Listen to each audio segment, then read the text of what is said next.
berada dalam keadaan yang baik, sehat, damai, dan bahagia. Pagi hari ini saya akan menyampaikan owadak dengan topik patidana, ya. Sebagai Buddhis, kita, Anda, dan juga saya itu sangat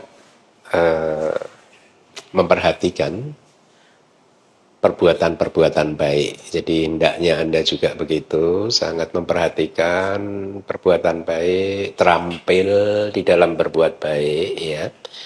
Kenapa Anda harus terampil? Karena supaya waktu yang Anda sediakan untuk datang ke sini, untuk melakukan kebajikan, ataupun mungkin nanti di kesempatan yang lain, ya, mungkin juga bahkan materi yang sudah Anda harus katakanlah pakai untuk melakukan kebajikan tersebut, itu menjadi satu kebajikan yang superior, ya.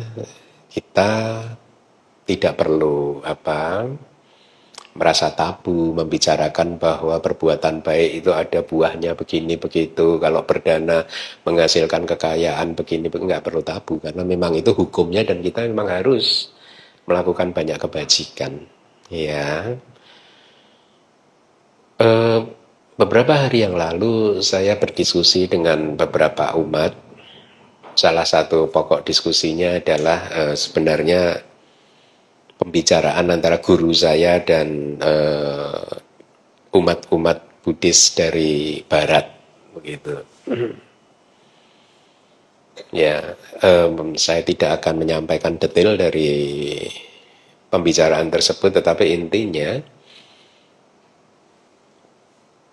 seperti yang juga sudah beberapa kali pernah saya sampaikan di kelas Pariyati Sasana, bahwa semua agama harusnya itu mengajarkan kebaikan, kan, ya, dan semuanya harusnya kan juga mengajarkan perbuatan baik dan melarang perbuatan yang tidak baik, kan. Hanya yang jadi bahan perenungan kita adalah kalau benar semuanya itu melakukan perbuatan baik, maka harusnya dunia ini kan damai, kan. Tidak ada pertikaian, tidak ada peperangan, tidak ada percekcokan, gitu. Karena kadang pertikaian, percekcokan, peperangan itu atas nama perbuatan baik. Masing-masing pihak merasa melakukan perbuatan yang baik. Nah, jadi tentu saja hal yang demikian itu tidak sesuai dengan yang diajarkan oleh Buddha. Karena kalau menurut Buddha kan perbuatan baik itu apabila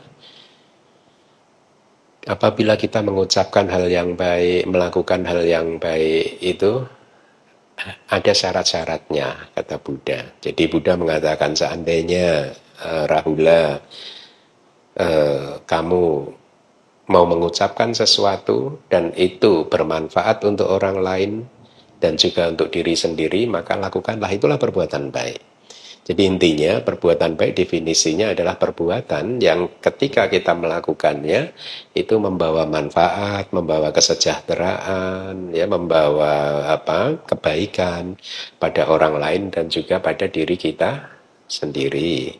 Sedangkan perbuatan jahat ya kebalikannya, perbuatan yang kita lakukan atau ketika kita melakukannya itu merugikan orang lain atau merugikan diri sendiri juga, ya.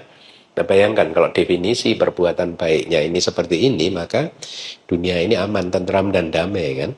Karena semua orang melakukan perbuatan baik, artinya akhirnya tidak saling menyakiti, kan? Saling memberi manfaat satu sama yang lain, ya. Nah, itu definisinya. Tetapi pagi hari ini yang ingin saya sampaikan adalah patidana. Ya, patidana itu salah satu dari 10 perbuatan baik, ya. Nah, Anda juga harus terampil tentang 10 perbuatan baik ini, ya. Harus hafal apa saja itu perbuatan baik, kemudian Anda pelajari ciri-ciri dari perbuatan baik yang superior yang seperti apa, gitu. Ada di buku manual Abhidhamma bab ke-5, ya, tentang 10 perbuatan baik atau 10 kebajikan. Itu ada, Anda bisa baca di sana ya. Nah, 2 dari 10 perbuatan yang baik itu adalah dana dan pati dana. Ya, kalau dana itu Anda sudah sering ya, dan saya harap Anda sudah sangat paham dana itu seperti apa gitu. Kalau pati dana itu artinya begini. Pati dana itu terdiri dari 2 kata. Pati, P-A-T-T-I, itu artinya adalah kebajikan. Sedangkan dana ya dana. Jadi kalau Anda melakukan pati dana, Anda itu sedang berdana kebajikan yang sudah Anda lakukan. Ya, yang sering atau di Indonesia kita terjemahkan sebagai pelimpahan jasa. Tapi arti harfiahnya, literalnya itu sebenarnya adalah pemberian kebajikan. Artinya Anda baru saja atau sudah selesai melakukan kebajikan, lalu Anda bagikan, Anda berikan kebajikan tersebut kepada makhluk lain. Itu arti dari pelimpahan jasa atau bahasanya pati dana. Nah, di kalangan Buddhis ada 2 kelompok praktisi, ya. Ada seseorang atau kelompok yang berpikir bahwa setelah berdana itu nggak perlu melakukan pelimpahan jasa. Ada itu yang praktek seperti itu, berdana ya sudah selesai begitu, ya. Sementara ada kelompok yang kedua yang merasa bahwa setelah berdana maka mereka harus juga melakukan pati dana, pelimpahan jasa. Kita termasuk kelompok yang kedua. Kalau Anda cermati, yang Anda lakukan tidak diucapkan di dalam hati. Itu komponen yang pertama. Atau kalau yang sudah paham bahasa Pali, ya Anda ucapkan bahasa Palinya. Sanggasa, dema, nibbana, sakpacayo, hotu, ya. Verbal, ucapkan. Ya. Kemudian komponen yang kedua adalah Anda mengucapkan keinginan-keinginan Anda, aspirasi Anda. Ya. Aspirasi itu kalau dalam bahasa Pali itu artinya ada banyak, mencakup banyak makna. Aspirasi, keinginan yang kuat, cita-cita itu sama. Kata Palinya sama. Jadi cita-cita Anda, aspirasi Anda, keinginan Anda yang paling kuat, ya. Semoga dengan kekuatan atau karena dana ini saya bisa mencapai nibbana atau menjadi kondisi untuk pencapaian nibbana dan seterusnya, ya. Nah, jadi saya ulangi lagi, komponen yang pertama Anda harus mengucapkannya secara verbal, kemudian komponen yang kedua Anda ucapkan aspirasi, komponen yang ketiga Anda lakukan pelimpahan jasa. Jadi kalau kebajikan Anda itu memenuhi 3 unsur ini tadi, maka kebajikan Anda dikatakan sebagai kebajikan yang sudah sempurna. Ya. Nah, berkaitan dengan pati dana, kitab suci kita memberikan banyak contoh. Salah satu contoh yang akan saya sampaikan tentang sejarah dari pati dana itu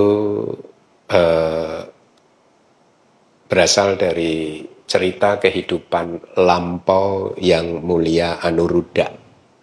Ya, jadi di zaman Buddha Padumutara yang kemudian menjadi yang mulia Anuruddha, di zaman Buddha Gotama menjadi yang mulia Anuruddha, di zaman Buddha Padumutara beliau ini terlahir sebagai putra dari keluarga baik-baik, ya. Nah, pada waktu itu dia melihat penunjukan salah satu murid dari Buddha Padumutara yang ditetapkan oleh Buddha, ditempatkan di tempat yang tertinggi sebagai bhikkhu yang memiliki mata yang adikodrati yang paling unggul.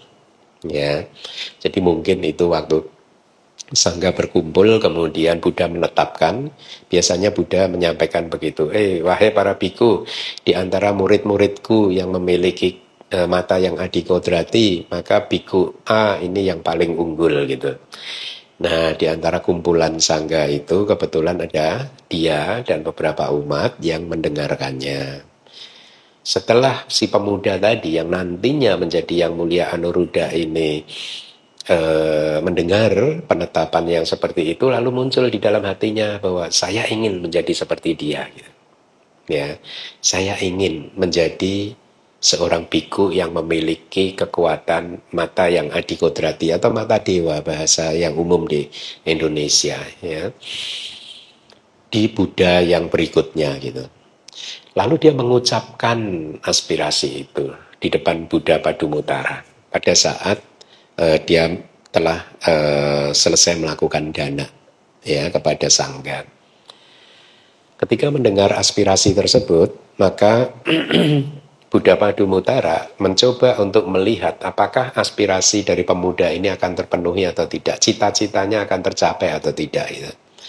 Dan akhirnya Buddha Padumutara melihat, oh ya, 100 kalpa ke depan nanti anak muda ini akan menjadi seorang biku dengan nama Anuruddha, menjadi muridnya Buddha Gotama, dan akan ditetapkan oleh Buddha Gotama sebagai murid yang terunggul dalam hal mata yang adikodrati, ya. Nah, kemudian diceritakan bahwa setelah tekad itu diucapkan, dia terus melakukan perbuatan baik. Salah satunya adalah dengan berdana pelita di sebuah hutan, ya, dan lain-lain sebagainya, gitu. Setelah meninggal dunia dari kelahirannya sebagai pemuda di zaman Buddha Padumutara, anak muda ini tidak diceritakan secara persis, tetapi biasanya tradisi kitab komentar itu mempunyai ciri yang tertentu. Jadi pelan-pelan itu saya agak hafal gitu ciri dari kitab komentar. Jadi walaupun di kitab komentar tidak dijelaskan bahwa setelah itu dia selama 100 kalpa itu hanya lahir di dunia para dewa saja, ya. Tapi tidak diceritakan dari karma yang mana. Hanya saja dari dugaan saya, dari kebiasaan dari kitab komentar, itu diceritakan karena dia tadi dana makanan, kemudian dana pelita di hutan, ya, di sebuah pagoda, begitu, ya. Jadi bayangkan dari kebajikan yang seperti itu, selama 100 kalpa beliau terlahir di alam dewa, sesekali di alam manusia, tapi seringkali di alam para dewa. Nah, jadi Anda jangan juga pernah memandang sebelah mata kebajikan yang sudah Anda lakukan, karena dampaknya bisa seperti itu, ya. Hanya berdana pelita atau berdana makanan bisa berdampak yang memberi efek di banyak kehidupan, bahkan hingga sampai 100 kalpa, ya. Itu bukan masa yang singkat loh, 100 kalpa itu, ya. Nah, singkat cerita, di akhir dari 100 kalpa tersebut, di kalpa yang sekarang ini kita diami, dia terlahir sebagai manusia, ya, dan diceritakan dia terlahir sebagai manusia yang miskin, lahir dari orang tua yang miskin. Tidak juga diceritakan mungkin ada karma buruk yang dilakukannya di satu kehidupan yang lampau yang menjadi penghalang dia untuk mendapatkan kualitas kehidupan sebagai manusia yang sempurna, yang mulia, gitu. Dia lahir di sebuah keluarga miskin dan bahkan dia harus menopang kehidupannya dengan menjadi seorang penjual rumput, ya. Dia dikenal dengan panggilan atau nama anak bahara. Anak bahara itu adalah seseorang yang memanggul rumput, gitu, pembawa rumput. Tetapi sebenarnya diceritakan bahwa itu profesi dia jualan rumput, gitu, ya. Nah, dia harus bekerja pada seorang miliuner yang bernama Sumana, ya, di kota Varanasi, ya, kalau nggak salah. Pada suatu hari, dia melihat ada seorang Paceka Buddha sedang berpindah patah. Paceka Buddha ini namanya Uparita, gitu. Dia sedang berpindah patah, dan ketika melihat Paceka Buddha, dia berpikir, ini pikiran yang apa? Yang saya juga ingin Anda terus ingat-ingat gitu ya. Ada 3 poin. Satu, dia berpikir seperti ini. Jadi dia pulang ke rumah dulu, bertanya kepada istrinya, apakah istrinya masak makanan buat saya, gitu kata dia. Setelah istrinya menjawab, ya saya masak makanan buat kamu. Oke, sisihkan, saya mau danakan ini kepada Paceka Buddha. Karena dia berpikir begini, seringkali dia ingin berdana, tetapi tidak ada sesuatu yang dia bisa danakan. Ada penerimanya, tetapi tidak ada sesuatu yang dia bisa danakan. Satu, ya. Seringkali ada sesuatu yang dia ingin dan bisa danakan, tetapi yang menerimanya nggak ada. Nah kali ini 2 syarat itu terpenuhi semua itu. Ada yang didanakan, kemudian juga ada yang menerimanya. Maka dia dengan hati yang penuh sukacita begitu, itu langsung mendanakan makanannya sendiri kepada Bodhisatta tadi. Ya, Paceka Buddha yang bernama Uparita. Kebetulan Uparita Paceka Buddha ini tinggal di pegunungan Himalaya dan baru saja keluar dari Nirodha Samapati. Ya, karena dia baru keluar dari Nirodha Samapati, maka karma baiknya si anak bara ini langsung berbuah. Ya, langsung berbuah. Nah, singkat cerita, ketika dana sudah diberikan kepada Paceka Buddha, Dewata penunggu rumah tuannya yang bernama Sumana tadi itu memberikan aplaus dewa. Kalau di kitab suci itu, kalau saya misalkan menerjemahkan bukan dewa tapi dewata, itu bisa bermakna ganda. Bisa jadi ini dewa perempuan atau bisa jadi itu ya hanya dewa saja gitu. Makanya kalau Anda baca kitab terjemahan saya, biasanya itu saya bedakan antara dewata dan dewa gitu ya. Ini dewata, jadi kayak dewa perempuan yang menjadi penjaga rumah Sumana tadi, itu memberikan aplaus. Nah si Sumana bertanya, siapa itu yang memberikan aplaus? Saya dewata yang menjaga rumah kamu gitu. Kenapa kamu baru kali ini memberikan aplaus? Kayaknya saya tiap hari memberikan dana gitu. Kenapa hanya ini saja? Oh saya memberikan aplaus tidak untuk kamu. Saya memberikan aplaus ini untuk dana dari si anak bara gitu. Lalu tuannya itu bertanya-tanya, saya udah sering memberikan dana, tetapi dewata ini nggak pernah memberikan aplaus. Tapi kali ini si Anabara memberikan dana, kok dewatanya memberikan aplaus? Dia ingin tahu. Akhirnya dia tahu bahwa dana yang diberikan oleh Anabara itu adalah dana yang diberikan kepada Paceka Buddha. Ya, singkat cerita, akhirnya si Sumana tuannya tadi itu memanggil Anabara dan dia ngomong, berikan kebajikan kamu pada saya gitu. Ya, karena si tuannya tahu nih, ini pasti kebajikannya besar sekali karena sampai dewata saja memberikan aplaus gitu. Ya. Jadi dia pengen meminta kebajikan dari Anabara tadi dengan memberi uang. Dari uang 100 nggak mau, ditolak sampai uang 1000 begitu, baru ketika di angka tersebut si Anabara lalu berkata kepada tuannya, saya tanyakan ke Bante dulu ya, apakah hal seperti itu bisa dilakukan atau tidak, memberikan kebajikan kepada orang lain tadi.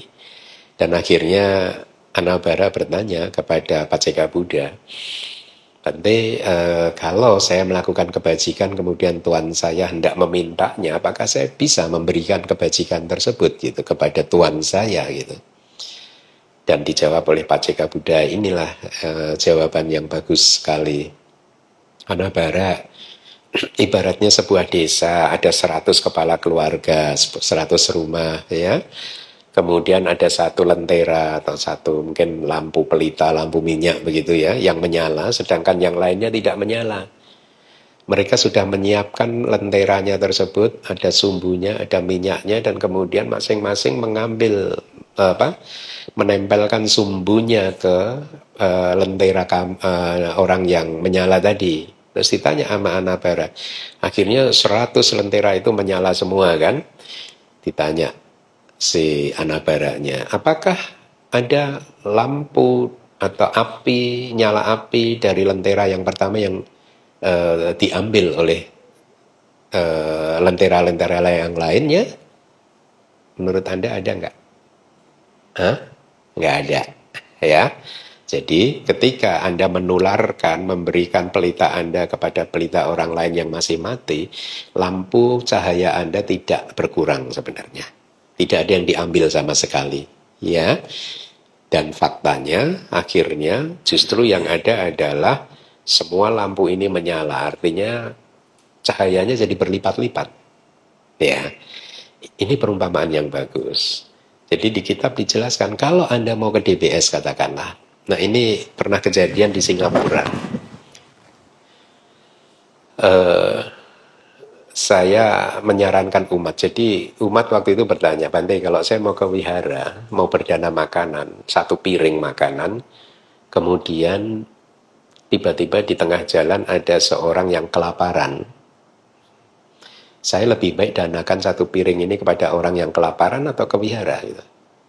Jawaban saya waktu itu, kamu bagi 2. Ajak dia ke wihara, supaya dia bisa berdana makanan juga kepada sangga, dan kamu juga bisa berdana makanan kepada sangga juga.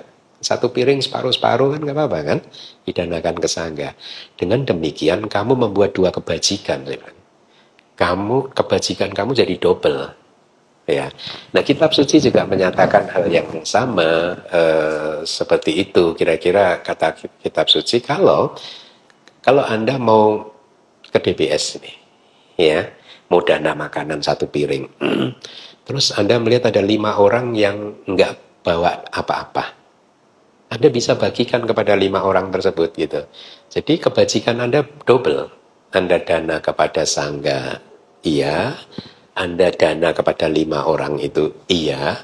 Anda nanti melakukan patik dana, itu juga kebajikan, ya. Nah inilah mengapa tadi yang di awal itu saya sampaikan sebagai Buddhis, kita hendaknya skillful, terampil di dalam melakukan perbuatan baik. Ya. Nah jadi dikatakan oleh Paceka Buddha, ya, kalau kamu berdana dan memberikannya kepada 2 orang atau 3 orang, maka kebajikan kamu akan berlipat ganda, 2 kali lipat atau 3 kali lipat. Ya. Nah akhirnya anak bara paham bahwa dia bisa membagikan kebajikannya kepada si tuan tadi, ya. Jadi akhirnya dia pulang ke rumah dan berkata kepada Sumana, ya, saya membagikan bagian kebajikan saya kepada kamu, gitu. Uang 1.000-nya kamu ambil lagi, saya nggak memerlukannya, gitu.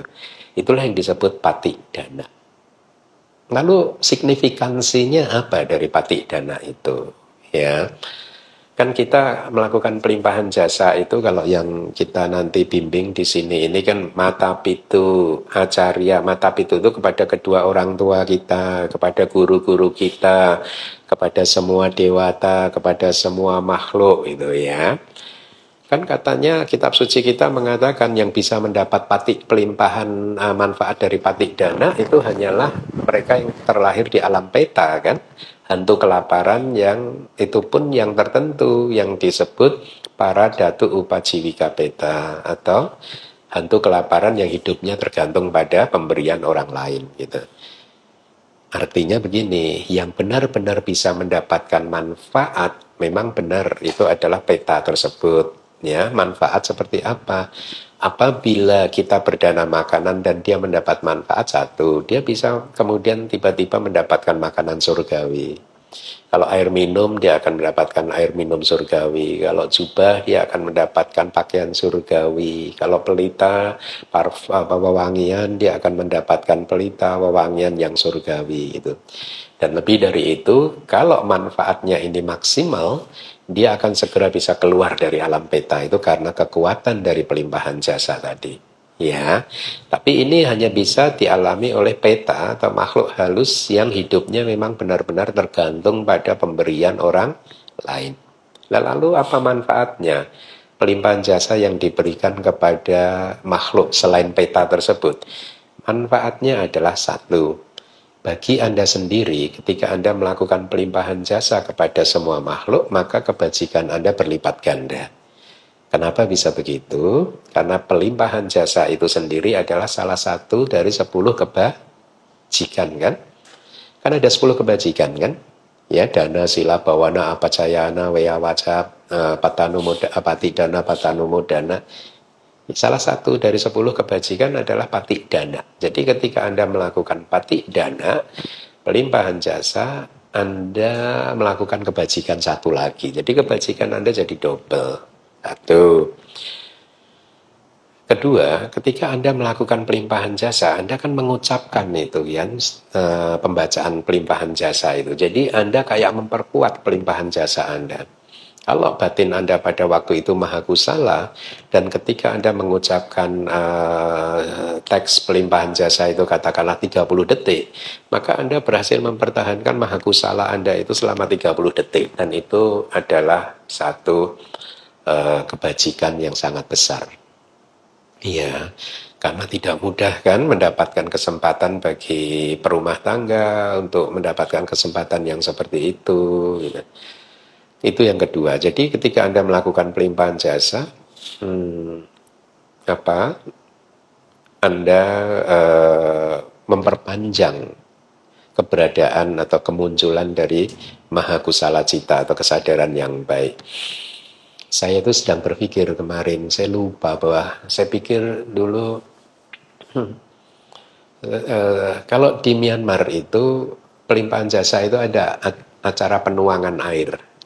Ya, saya ingat-ingat kayaknya di DBS itu dulu ada, sekarang di mana gitu? Apa itu namanya? Tabung airnya itulah kira-kira gitu. Nah kebetulan kemarin saya minta orang dapur untuk mencari ketemu. Ada lebih dari 10 kayaknya, 10 atau 15 gitu. Jadi sedang saya minta dibraso sama mereka supaya mengkilap lagi gitu. Nanti kalau udah siap kita lakukan ya pelimpahan jasa dengan cara menuang air begitu. Nah manfaatnya juga besar. Menuang air hanya simbolis saja, tetapi itu bisa berlangsung selama 1 menit gitu. Berarti selama 1 menit batin Anda maha kusala terus gitu. Nah itulah mengapa pati dana itu melipat gandakan dana Anda. Ya, melipat gandakan kebajikan Anda. Ya. Nah, manfaat yang lain dari pati dana adalah Anda mengkondisikan batin orang lain untuk menjadi baik. Kenapa bisa begitu? Karena ketika Anda melakukan pati dana, kemudian orang lain mendengar atau dewa mendengar atau makhluk lain mendengar, dan dia kemudian mengucapkan sadu, sadu, sadu, itu pun adalah kebajikan kan? Jadi si orang itu akhirnya mendapatkan kebajikan. Karena mengucapkan sadu itu adalah juga salah satu dari 10 kebajikan. Ya, 10 kebajikan itu kan salah satunya disebut patanumodana. Ya toh? Patanumodana itu terdiri dari 2 kata. Pati, pati itu kebajikan, anumodana itu apresiasi. Jadi ketika Anda mengucap sadu, sadu, sadu, itu kan Anda mengapresiasi kan. Ada orang lain berbuat baik, terus Anda mengucapkan sadu. Ya, jadi itu pun adalah kebajikan. Jadi kalau Anda melakukan pelimpahan jasa, kemudian ada dewa yang mendengar, apa iya sih Bante ada dewa yang mendengar?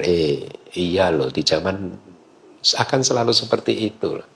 Ada dewa yang mendengar setiap kali kita melakukan aktivitas-aktivitas baik. Demikian pula ada dewa yang tahu loh kalau kita melakukan aktivitas buruk. Pelanggaran sila kayak apa. Suka ada dewa yang tahu gitu. Nah jadi manfaat dari pati dana itu seperti itu. 1, membawa manfaat bagi Anda sendiri si pelaku.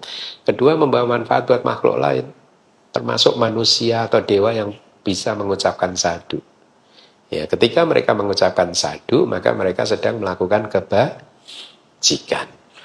Nah itu sejarah dari pati dana yang ada di kitab kita. Bukan sejarah paling awal, tetapi ini adalah satu referensi yang bisa dipraktekkan. Artinya bahkan sebenarnya dana dan pati dana pun juga dipraktekkan ketika tidak ada ajaran Buddha. Kan ini tadi yang mengajarkan Paceka Buddha. Paceka Buddha itu hanya muncul ketika ajaran Buddha nggak ada kan. Ya, jadi lihat, dana, pati dana, bahkan diajarkan juga oleh Paceka Buddha. Dan tentu saja Buddha juga mengajarkannya. Oleh karena itu, saya tutup Dhamma Wada kali ini, ya.